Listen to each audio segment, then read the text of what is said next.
Thanks, boys, I sure do. Sandro, you've got the red-hot favourite in tonight's Sandown Cup, Valpolicella. First of all, how are the nerves? Oh, a little bit nerve-wracking. She's going for a big prize tonight, and it's a race that I'd love to win because it's an honour to win a race like that. Yeah, for sure.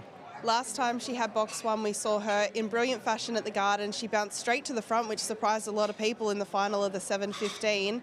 We're hoping that she's going to do that again tonight. Oh, you bet. She's surprised no one better than me, I can tell you that. So I hope she can do it again. Talk us through that night at the Gardens, because it was her crowning glory, I suppose, up until that stage. I know that she'd won a few feature races leading up to it, but to win the richest staying race on the calendar, it must have been just so rewarding for yourself and Tony after all the kilometres and all the travelling that he's done with her as well. Oh, look, the preparation that Tony's put into her career is just absolutely enormous. The amount of care and time that he's taken to prepare her for these races is just, it's just above and beyond for sure. But, looking at the nerves, that night I was pretty nervous, I must say, because you just never know how she's going to jump. She doesn't always ping the lids, and I guess the concern is that if she misses it, she gets buried back on the fence and cops a few checks, and then that's the end of that. So when she jumped in front, I was almost like I was released that night. Yeah.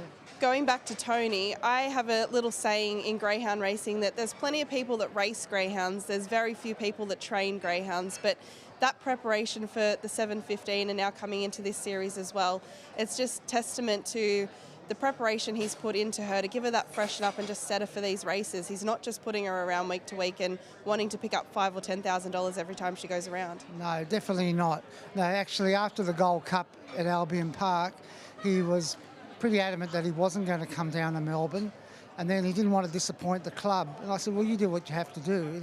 If you don't want to run her, don't run her. And he rang me the next morning and he said, look, she's pulled up terrific from that run. He goes, look, I think we'll just have a shot at it, and we won't go any further after that, and I'll give her those 5 or 6 weeks off that she needs. And she won the Zoom Top, much to his to his great judgment that he put in, and she led nearly all the way in that race as well. So she can pull it out on a good night. And now we end up here tonight, the Group 1 Sandown Cup final. She's an odds-on favourite to take it out tonight. But the prestige of this race, you only have to look at the honour roll. All the champion stayers of the past 30, 40 years have won this race. Oh, definitely. All the great dogs have won it. And, I'd have to say, if she could pull it off tonight, I'd have to rank her up there in the top dogs or top stayers, at least in the last 20 or 30 years, because there wouldn't be too many dogs who have done what she's done. And if she wins tonight, she breaks through that $1 million barrier.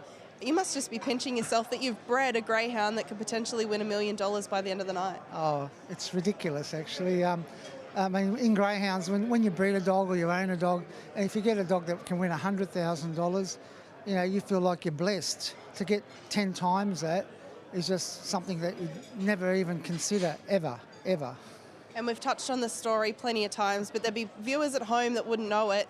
It's quite special as well, because this girl is named in honour of your father as well. He had a Valpolicella wine collection. That's how she got a name.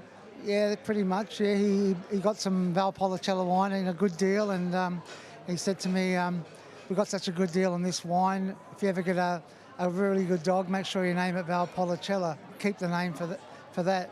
And I've been looking around for a fair while, so yes, finally she came along. Yeah. Well, it's so exciting because not only do you own her, but you bred her as well, and hopefully there's another Valpolicella to come out of the next litter, because you've got another Shimmer Shine litter on the ground. That's right, yes, we've got 5 pups from there, and Dave Gleeson, who owns Shimmer Shine, he was that excited about it. He bought 2 of them, and he's here tonight, and he was showing me the photos of them because he got them a couple of weeks ago, and he loves them. So I'm hoping that a guy like him can have one as well.